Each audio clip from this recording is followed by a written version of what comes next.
ಮಂಗಳೂರಿನ ಸಂಗರಿ ಕ್ಷೇತ್ರದಲ್ಲಿ ರವಿವಾರ ಹಮ್ಮಿಕೊಂಡ ಬಿಜೆಪಿ ಕಾರ್ಯಕರ್ತರ ಸಮಾವೇಶವನ್ನು ಮುಖ್ಯಮಂತ್ರಿ ಬಿಎಸ್ ಯಡಿಯೂರಪ್ಪ ಉದ್ಘಾಟಿಸಿ ಮಾತನಾಡಿದರು. ಮಂಗಳೂರಿನ ಸಂಘನಿಕೇತನದಲ್ಲಿ ಭಾನುವಾರ ಬಿಜೆಪಿ ಕಾರ್ಯಕರ್ತರ ಸಮಾವೇಶ ಹಮ್ಮಿಕೊಳ್ಳಲಾಗಿತ್ತು. ರಾಜ್ಯದ ಮುಖ್ಯಮಂತ್ರಿ ಬಿಎಸ್ ಯಡಿಯೂರಪ್ಪ ಅವರು ಕಾರ್ಯಕರ್ತರ ಸಮಾವೇಶವನ್ನು ಉದ್ಘಾಟಿಸಿದರು. ಈ ಸಂದರ್ಭದಲ್ಲಿ ಮಾತನಾಡಿದ ಮುಖ್ಯಮಂತ್ರಿ ಬಿಎಸ್ ಯಡಿಯೂರಪ್ಪ, ಮುಂಬರುವ ಜಿಲ್ಲಾ ಪಂಚಾಯತ್ ಮತ್ತು ತಾಲೂಕು ಪಂಚಾಯತ್ ಚುನಾವಣೆಯನ್ನು ಅಗ್ನಿ ಪರೀಕ್ಷೆ ಎಂದೇ ಪರಿಗಣಿಸಿ ಸವಾಲನ್ನು ಸ್ವೀಕರಿಸಿದ್ದೇನೆ. ವಿಪಕ್ಷಗಳು ತಮ್ಮ ಶಕ್ತಿ ಪ್ರದರ್ಶಿಸಲಿ ಎಂದು ಸವಾಲು ಹಾಕಿದರು. ಬಿಜೆಪಿ ಸರ್ಕಾರದ ವಿರುದ್ಧ ಯಾವುದಾದರೂ ಭ್ರಷ್ಟಾಚಾರದ ಆರೋಪಗಳಿದ್ರೆ ವಿಪಕ್ಷಗಳು ಅದನ್ನು ದೋಷಾರೋಪಣಾ ಪಟ್ಟಿಯಂತೆ ಮುದ್ರಿಸಿ ಜನರಿಗೆ ಹಂಚಲಿ. ನಾವು ಕಳೆದ 2.5 ವರ್ಷದ ಸಾಧನೆಗಳನ್ನು ಜನರಿಗೆ ಹಂಚಿದ್ದೇವೆ. ಜನವರಿ 4ರಂದು ಚುನಾವಣೆ ಫಲಿತಾಂಶ ಬಂದ ಬಳಿಕ ಕಾಂಗ್ರೆಸ್ ಮತ್ತು ಜೆಡಿಎಸ್ ಪಕ್ಷ ನಾಯಕರು ಮನೆಯಿಂದ ಹೊರಗೂ ಬರುವುದಿಲ್ಲ ಎಂದು ಲೇವಡಿ ಆಡಿದರು. ಬಿಜೆಪಿ ಸರ್ಕಾರ ಇದೇ ರೀತಿಯಲ್ಲಿ ಜನೋಪಯೋಗಿ ಕಾರ್ಯಗಳನ್ನು ಮಾಡುತ್ತಾ ಹೋದರೆ ಮುಂದಿನ 15-20 ವರ್ಷಗಳ ಕಾಲ ರಾಜ್ಯದಲ್ಲಿ ಆಡಳಿತಕ್ಕೆ ಬರಲು ಸಾಧ್ಯವಿಲ್ಲ ಎಂದು ಅರಿತಿರುವ ಕಾಂಗ್ರೆಸ್ ಮತ್ತು ಜೆಡಿಎಸ್ ಪಕ್ಷಗಳು ಇಲ್ಲದ ಗೊಂದಲಗಳನ್ನು ಸೃಷ್ಟಿಸಿ ಅಭಿವೃದ್ಧಿ ಕಾರ್ಯಗಳನ್ನು ಮರೆಮಾಚುವ ಷಡ್ಯಂತ್ರದಲ್ಲಿ ತೊಡಗಿದೆ ಎಂದು ಆರೋಪಿಸಿದರು. ಕಾಂಗ್ರೆಸ್ಗೆ ಭ್ರಷ್ಟಾಚಾರದ ಬಗ್ಗೆ ಮಾತನಾಡುವ ನೈತಿಕ ಹಕ್ಕೇ ಇಲ್ಲ. ಟೆಲಿಕಾಂ ಹಗರಣ, ಕಾಮನ್ವೆಲ್ತ್ ಗೇಮ್ಸ್ ಅಕ್ರಮಗಳು, ನೀರಾ ರಾಡಿಯಾ ಟೇಪ್ ಹೀಗೆ ಹಗರಣಗಳಲ್ಲಿ ಮುಳುಗಿರುವ ಕಾಂಗ್ರೆಸ್ಗೆ 1 ತಿಂಗಳ ಕಾಲ ಲೋಕಸಭೆ ಅಧಿವೇಶನ ನಡೆಸುವ ಸಾಮರ್ಥ್ಯವೂ ಇಲ್ಲದಾಗಿದೆ. ಇಂಥವರಿಗೆ ಬೇರೆಯವರ ಭ್ರಷ್ಟಾಚಾರದ ಬಗ್ಗೆ ಮಾತನಾಡಲು ಏನು ಹಕ್ಕಿದೆ ಎಂದು ಮುಖ್ಯಮಂತ್ರಿ ಪ್ರಶ್ನಿಸಿದರು. ಕಾರ್ಯಕ್ರಮದಲ್ಲಿ ಜಿಲ್ಲಾ ಪಂಚಾಯತ್ನ ಅಧ್ಯಕ್ಷರಾದ ಸಂತೋಷ್ ಕುಮಾರ್ ಭಂಡಾರಿ, ಜಿಲ್ಲಾ ಪಂಚಾಯತ್ನ ಸ್ಥಾಯಿ ಸಮಿತಿ ಅಧ್ಯಕ್ಷರಾದ ಸದಾನಂದ ಮಲ್ಲಿ, ಜಿಲ್ಲಾ ಪಂಚಾಯತ್ನ ಮಾಜಿ ಅಧ್ಯಕ್ಷ ಸುಚರಿತಾ ಶೆಟ್ಟಿ, ಬಂಟ್ವಾಳ ತಾಲೂಕು ಪಂಚಾಯತ್ ಸದಸ್ಯೆ ಪದ್ಮಾವತಿ ಪೂಜಾರಿ, ಪುರುಷೋತ್ತಮ ಗಟ್ಟಿ, ಸುನೀತಾ ಸುಚರಿತಾ ಶೆಟ್ಟಿ, ಜಿ ದಾಮೋದರ ಬಂಗೇರ, ಆನಂದ ಪೂಜಾರಿ, ಹಮೀದ್ ಕಂದಕ್ ಪುತ್ತೂರು, ಕೆಎಂ ಪ್ರಭಾದೇವಿ ಹಾಗೂ ಇತರ ಕಾರ್ಯಕರ್ತರು ಬಿಜೆಪಿಗೆ ಸೇರ್ಪಡೆಗೊಂಡರು. ಇದೇ ಸಂದರ್ಭದಲ್ಲಿ ಅಸಂಖ್ಯಾತ ಅಲ್ಪಸಂಖ್ಯಾತರು ಕೂಡ ಬಿಜೆಪಿಗೆ ಸೇರಿದರು. ಮುಖ್ಯಮಂತ್ರಿ ಬಿಎಸ್ ಯಡಿಯೂರಪ್ಪ ಅವರನ್ನು ಸ್ವಾಗತಿಸಿದರು. ಬಿಜೆಪಿಗೆ ಸೇರ್ಪಡೆಗೊಂಡ ಜಿಲ್ಲಾ ಪಂಚಾಯತ್ ಅಧ್ಯಕ್ಷ ಸಂತೋಷ್ ಕುಮಾರ್ ಭಂಡಾರಿ ಮಾತನಾಡಿ, ತಾನು ಯಾವುದೇ ಸೀಟಿನ ಆಸೆಗಾಗಿ ಬಿಜೆಪಿಗೆ ಬಂದಿಲ್ಲ. ನಾವೆಲ್ಲರೂ ಸೇರಿ ಜಿಲ್ಲೆಯಲ್ಲಿ ಕಾಂಗ್ರೆಸ್ ಪಕ್ಷವನ್ನು ನಿರ್ನಾಮ ಮಾಡೋಣ ಎಂದರು. ಜಿಲ್ಲಾ ಪಂಚಾಯತ್ ಮಾಜಿ ಅಧ್ಯಕ್ಷ ಸುಚರಿತಾ ಶೆಟ್ಟಿ ಅವರು ಮಾತನಾಡಿ, ಅಭಿವೃದ್ಧಿ ಕಾರ್ಯಗಳಲ್ಲಿ ಸಹಭಾಗಿಯಾಗುವ ಉದ್ದೇಶದಿಂದ ಬಿಜೆಪಿ ಸೇರಿರುವುದಾಗಿ ಹೇಳಿದರು. ಜಿಲ್ಲಾ ಉಸ್ತುವಾರಿ ಸಚಿವರಾದ ಕೃಷ್ಣ ಜೆ ಪಾಲೆಮಾರ್, ಸಂಸದರಾದ ನಳಿನ್ ಕುಮಾರ್ ಕಟೀಲು, ಶಾಸಕರಾದ ಮಲ್ಲಿಕಾ ಪ್ರಸಾದ್, ಎಸ್ ಅಂಗಾರ, ವಿಧಾನ ಪರಿಷತ್ ಸದಸ್ಯರಾದ ಕ್ಯಾಪ್ಟನ್ ಗಣೇಶ್ ಕಾರ್ನಿಕ್, ಕೋಟಾ ಶ್ರೀನಿವಾಸ್ ಪೂಜಾರಿ, ಕರಾವಳಿ ಅಭಿವೃದ್ಧಿ ಪ್ರಾಧಿಕಾರದ ಅಧ್ಯಕ್ಷ ಬಿ ನಾಗರಾಜ ಶೆಟ್ಟಿ, ಮೇಯರ್ ರಜನಿ ದುಗ್ಗಣ್ಣ, ಸುಲೋಚನಾ ಭಟ್, ನಿತಿನ್ ಕುಮಾರ್, ಉಪಮೇಯರ್ ರಾಜೇಂದ್ರ, ಬಿಜೆಪಿ ಪದಾಧಿಕಾರಿಗಳಾದ ಶ್ರೀಕರ ಪ್ರಭು, ಸಂಜೀವ ಮಠಂದೂರು ಮತ್ತಿತರರು ಉಪಸ್ಥಿತರಿದ್ದರು. ಶಾಸಕ ಯೋಗೀಶ್ ಭಟ್ ಸ್ವಾಗತಿಸಿ, ಈ ಸಂದರ್ಭದಲ್ಲಿ ಕಾಂಗ್ರೆಸ್ ಜೆಡಿಎಸ್ ನಾಯಕರು, ಕಾರ್ಯಕರ್ತರು ಬಿಜೆಪಿಗೆ ಸೇರ್ಪಡೆಗೊಂಡವರಿಗೆ ಧನ್ಯವಾದ ಸಲ್ಲಿಸಲಾಯಿತು.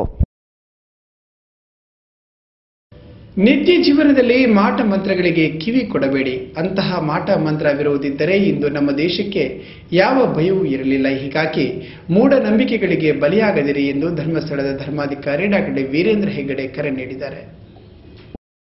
ಮಂಗಳೂರು ಹೊರವಲಯದ ಉಳಾಯಿಬೆಟ್ಟು ಸಾಲೆ ಶ್ರೀ ವಿಶ್ವನಾಥ ಮಹಾಗಣಪತಿ ದೇವಸ್ಥಾನದ ವಠಾರದಲ್ಲಿ ಶ್ರೀ ಕ್ಷೇತ್ರ ಧರ್ಮಸ್ಥಳ ಗ್ರಾಮಾಭಿವೃದ್ಧಿ ಯೋಜನೆಯ ವತಿಯಿಂದ ಭಾನುವಾರ ಸಾರ್ವಜನಿಕ ಶ್ರೀ ಸತ್ಯನಾರಾಯಣ ಪೂಜೆಯನ್ನು ಹಮ್ಮಿಕೊಳ್ಳಲಾಗಿತ್ತು. ಉಳಾಯಿಬೆಟ್ಟು ಸಾಲೆ ಶ್ರೀ ವಿಶ್ವನಾಥ ಮಹಾಗಣಪತಿ ದೇವಸ್ಥಾನದ ವತಿಯಿಂದ ಹಮ್ಮಿಕೊಳ್ಳಲಾದ ಶ್ರೀ ಸತ್ಯನಾರಾಯಣ ಪೂಜೆಯ ಬಳಿಕ ಧಾರ್ಮಿಕ ಕಾರ್ಯಕ್ರಮವನ್ನು ಸಂಘಟಿಸಲಾಗಿತ್ತು. ಈ ಧಾರ್ಮಿಕ ಕಾರ್ಯಕ್ರಮದಲ್ಲಿ ಅಧ್ಯಕ್ಷ ಸ್ಥಾನವನ್ನು ಶ್ರೀ ಕ್ಷೇತ್ರ ಧರ್ಮಸ್ಥಳದ ಧರ್ಮಾಧಿಕಾರಿ ಡಾಕ್ಟರ್ ಡಿ ವೀರೇಂದ್ರ ಹೆಗ್ಗಡೆ ವಹಿಸಿದರು. ಅಧ್ಯಕ್ಷತೆ ವಹಿಸಿ ಮಾತನಾಡಿದ ಅವರು, ಧಾರ್ಮಿಕ ಪ್ರಜ್ಞೆ ಬೆಳೆಸಿಕೊಳ್ಳಬೇಕೇ ಹೊರತು ಮೂಢನಂಬಿಕೆಯನ್ನಲ್ಲ.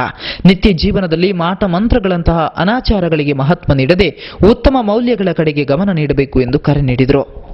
ಜನಜೀವನ ಬದಲಾಗುತ್ತಿದೆ, ಸಮಾಜದಲ್ಲಿ ಸಮಾನತೆ ಎದ್ದು ಕಾಣುತ್ತಿದೆ. ಮೇಲು ಕೀಳು ಭಾವನೆಯನ್ನು ಶ್ರೀ ಕ್ಷೇತ್ರ ಧರ್ಮಸ್ಥಳ ಗ್ರಾಮಾಭಿವೃದ್ಧಿ ಯೋಜನೆ ಹೋಗಲಾಡಿಸುತ್ತಿದೆ.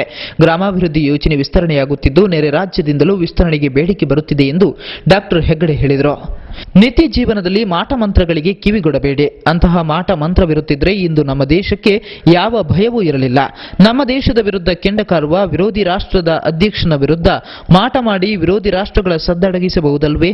ನಾವ್ಯಾಕೆ ರಕ್ಷಣೆಗೆ ಇಷ್ಟು ಖರ್ಚು ಮಾಡಬೇಕು ಎಂದು ಡಾಕ್ಟರ್ ಡಿ ವೀರೇಂದ್ರ ಹೆಗ್ಗಡೆ ಮಾರ್ಮಿಕವಾಗಿ ಪ್ರಶ್ನಿಸಿದರು.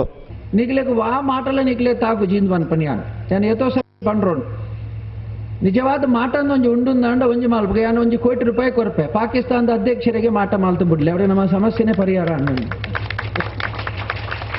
ಅವ್ವಾಪುಜಿಗೆ ಹೌದೇ ಅಪ್ಪಜಿ. ಮೂಡಬಿದ್ರೆ ಆಳ್ವಾಸ್ ಎಜುಕೇಷನ್ ಟ್ರಸ್ಟ್ನ ಅಧ್ಯಕ್ಷ ಮೋಹನ್ ಆಳ್ವಾ ಮಾತನಾಡಿ, ಧರ್ಮಸ್ಥಳ ಗ್ರಾಮಾಭಿವೃದ್ಧಿ ಯೋಜನೆ ಮುಖೇನ ಗ್ರಾಮ ಮಟ್ಟದ ಜನಜೀವನ ಸುಧಾರಣೆ ಕಂಡಿದೆ. ವಿಶ್ವದ ಯಾವ ದೇಶದಲ್ಲೂ ಆಗದಷ್ಟು ಅಭಿವೃದ್ಧಿ ಕ್ರಾಂತಿ ಈ ಮೂಲಕ ಆಗುತ್ತಿದೆ ಎಂದರು. ಮಲ್ಲಿರ ಲೆಕ್ಕಗಳು ಬೋರಿತ್ನಾಥ ಜನ ನಮ್ಮ ದೇಶಡುಲ್ಲೇರು ಬಾರಿ ಲಕ್ಷಾಧಿಪತಿಗಳು ಕೋಟ್ಯಾಧಿಪತಿಗಳು ಅವೇ ದೇಶಡು ಒಂಜಿ ಪೊರ್ತು ಉನಿಯರ್ಲ ಕಷ್ಟ ಎತ್ತಿನಂಚಿನ ಒಂಜಿ ಎಲ್ಲೆ ಇಲ್ಲಡು ಉಪ್ಪೆರ್ಲ ಕಷ್ಟ ಎತ್ತಿನಂಚಿನ ಮೇಯ್ಕೊಂಜಿ ಕುಂಟು ಬಾಡ್ರೆಲ ಕಷ್ಟ ಎತ್ತಿನಂಚಿನ ಕಾರುಗೊಂಜಿ ಚಪ್ಪಲಿ ಬಾಡ್ರೆಲ ಕಷ್ಟ ಎತ್ತಿನಂಚಿನ ಬಾರಿ ಕಡುಬಡವೆರ್ಲ ಈ ದೇಶಡೆ ಉಲ್ಲೇರು ಮಲ್ಲಕುಲ್ಲ ಉಲ್ಲೇರು ಕಡುಬಡವೆರ್ಲ ಈ ದೇಶಡು ಉಲ್ಲೇರು ಅಂಚಿನ ಕುಡಂಜಿ ಕ್ಷೇತ್ರದ ತೂಕ ಒಂಜಿ ವಿದ್ಯಾವಂತರು ನಮ್ಮ ದೇಶಡು ಭಾರಿ ಭಾರಿ ಮಲ್ಲ ವಿದ್ಯಾವಂತರು ಉಲ್ಲೇರು ಪದವಿ ಪಡೆತ್ನಕುಲು ಉನ್ನತ ಪದವಿ ಪಡೆತ್ನಕುಲು PhD ಪದವಿ ಪಡೆತ್ನಕುಲು ಮಲ್ಲ ಮಲ್ಲ ವಿದ್ಯಾವಂತರು ಈ ದೇಶಡು ಬೋರಿತ್ನಾಥ ಜನ ಉಲ್ಲೇರು.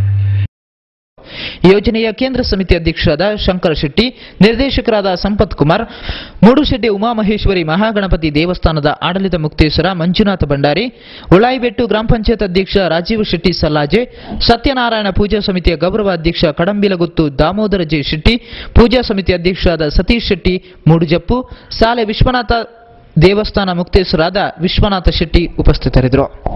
ಸಂಪೂರ್ಣ ಸಾಲ ಮರುಪಾವತಿಸಿ ಸಾಧನೆ ಮಾಡಿದ ಗುರುಪುರ ವಲಯದ 18 ಒಕ್ಕೂಟಗಳಿಗೆ ಪ್ರಶಂಸನಾ ಪತ್ರ ನೀಡಲಾಯಿತು.